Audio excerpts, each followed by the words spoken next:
question, vous avez dit tout à l'heure que le mariage c'est un engagement. Un homme ne peut que choisir, si je peux extrapoler, sa profondeur. On ne choisit que ce que nous sommes.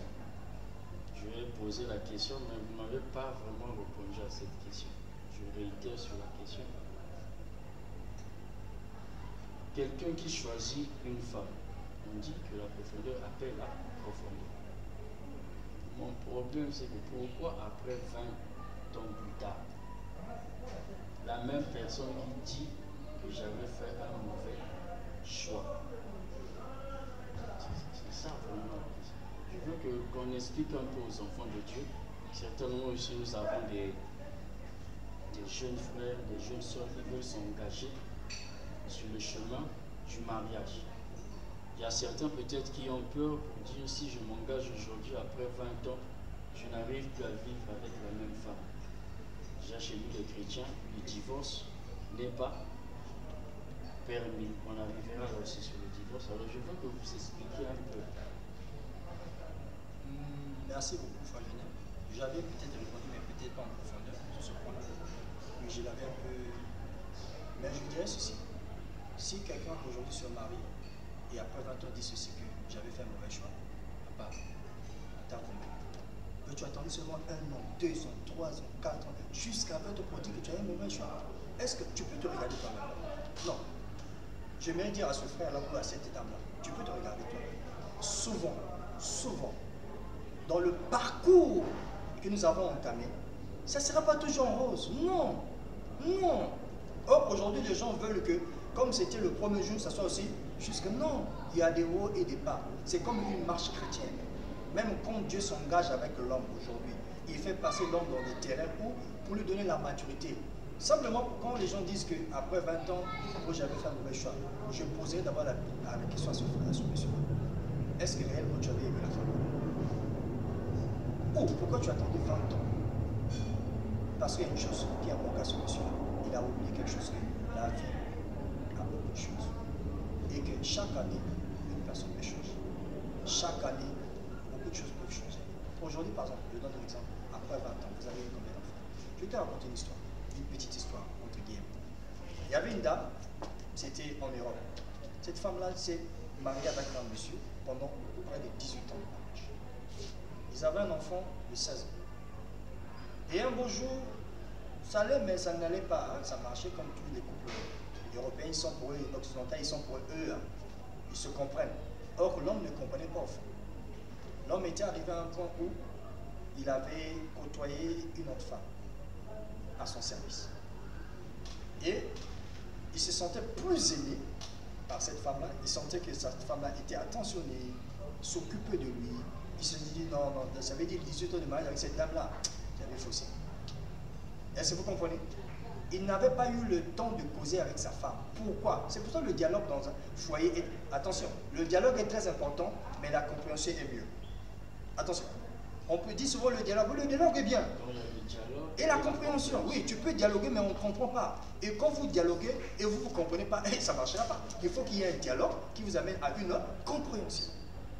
Et ce monsieur-là n'avait pas entamé un dialogue avec son épouse. Et il est arrivé un jour, il promet à cette dame qui était devant là, que je vais t'épouser. Mais je dois aller demander la lettre de divorce à cette dame-là avant de te marier. Et puis il vient, il fait asseoir sa femme, pour la première fois. Pas pour autre chose, pas pour dire pourquoi tu as changé, pourquoi tu es devenu ainsi. Non, pour dire maintenant, écoute, ça fait un bout de temps, toi et moi, vraiment, ça ne marche pas bien. On est ensemble dans une maison, mais l'amour qu'on avait, comme on avait commencé là, il n'y en a plus. Et puis, l'intimité dans la chambre, ça fait un bout de temps, ça n'existe pas. Donc moi, je préfère mieux, au lieu qu'on continue comme ça, c'est comme si on est des hypocrites, moi pour moi. Et surtout les chrétiens qui aiment dire que je ne suis pas hypocrite, il faut arrêter ça. Hein? Je ne suis pas pour moi hypocrite, donc j'aimerais mieux. Or, quand on disait que tu n'es pas hypocrite, tu es en train de faire mal, mais tu ne sais pas que tu fais mal. Je ne suis pas pour moi hypocrite, donc au niveau qu'on se sépare. Cette dame est restée tranquille, calme et me parler. Tu veux te séparer avec moi? Pourquoi? Je t'ai dit étudier, hein? Tu veux que je t'explique pourquoi? Ah bon? Ok. Cette dame-là s'est levée. Elle a dit, je te reprendrai demain. Elle s'est levée, c'était vers 18h, elle s'est levée et elle est rentrée dans sa chambre. Lui, il dit, bon, écoute, il sort. Il va voir celle de dehors. Je vais parler à la fille. Hein? Elle t'a dit quoi? Elle m'a dit, elle va me redonner. Ah, d'accord. D'ailleurs, tout ce qu'elle va me dire là, c'est fini. Hein? Moi, elle. Hein? C'est fini. Et là, elle rentre vers minuit, tard. Il trouve la femme endormie. Il rentre dans la maison. Lui aussi, ils sont là. Le matin, hop, la femme, pendant qu'il n'était pas là, il avait écrit une lettre. Et le matin, la femme se lève pour aller au boulot. Il prend la lettre, il met sur la table. Elle est pour aller partir. Lui, il se réveille. Quand il lit la lettre, regardez ce qui était écrit. Oui, j'ai bien entendu ce que tu m'as dit. Je ne refuse pas ce que tu m'as donné. Je l'accepte, mais à une condition. Quelle était la condition?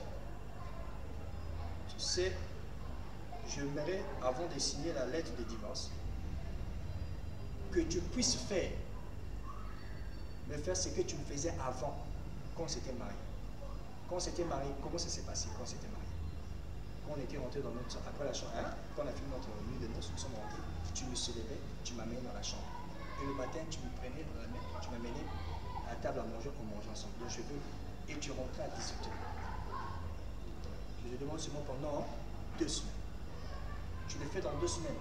Moi, je vais pouvoir signer. Et puis, fais seulement ce que tu veux. Donc, je vais sentir le même amour que tu me donnais avant. Que tu me le refasses. L'homme a dit, 2 semaines, c'est rien, je vais faire ça. Il va au boulot, il dit, ben, il fait lire à cette vidéo, alors, regarde ce qu'elle m'a écrit. Il dit, ah, la femme dit, ah, ouais, c'est tout ce qu'elle a demandé, c'est tout, rien. Il dit, oui, c'est tout. Oh. Il dit, oh, ça c'est rien, 2 semaines c'est rien, je vais faire ça, et puis il suffit qu'elle signe, elle dit. Parce que la femme a dit dans cette lettre, je ne demande rien, rien du tout. Simplement, c'est 2 semaines d'amour, quoi, d'affection. C'était fait.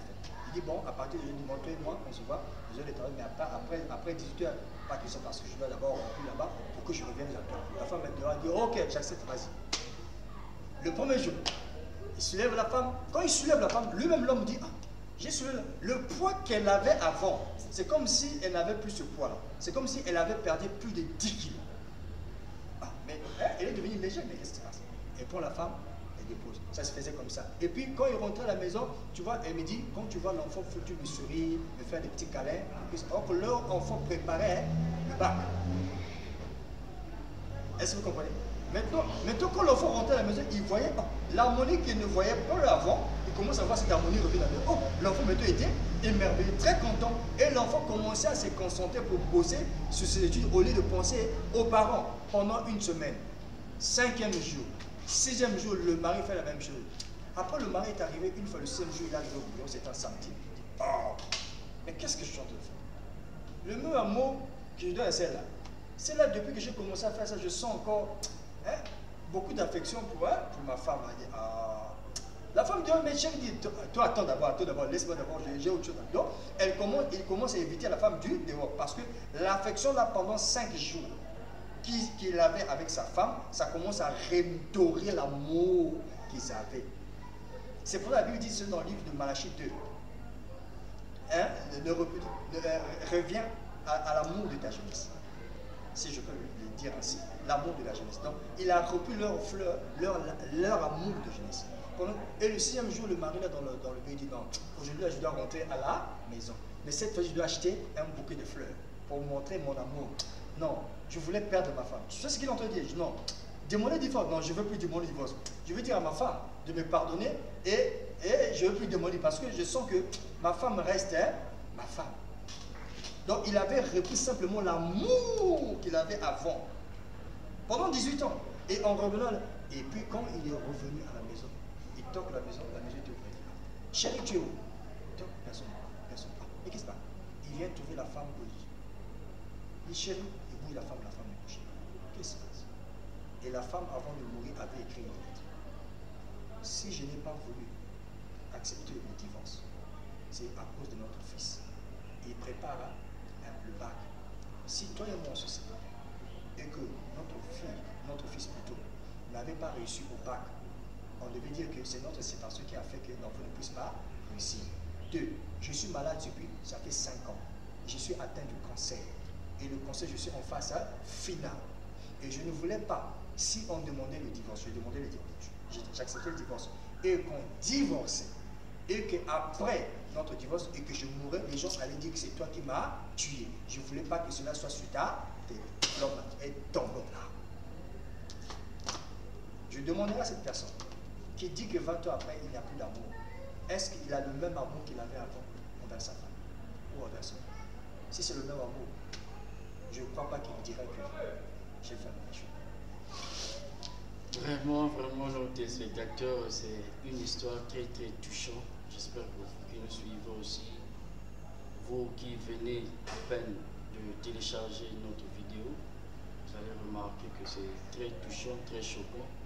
Je crois que nombreuses, ce sont des femmes qui sont dans leur maison, qui ont eu l'occasion de suivre cette vidéo, et elles sont aussi touchées.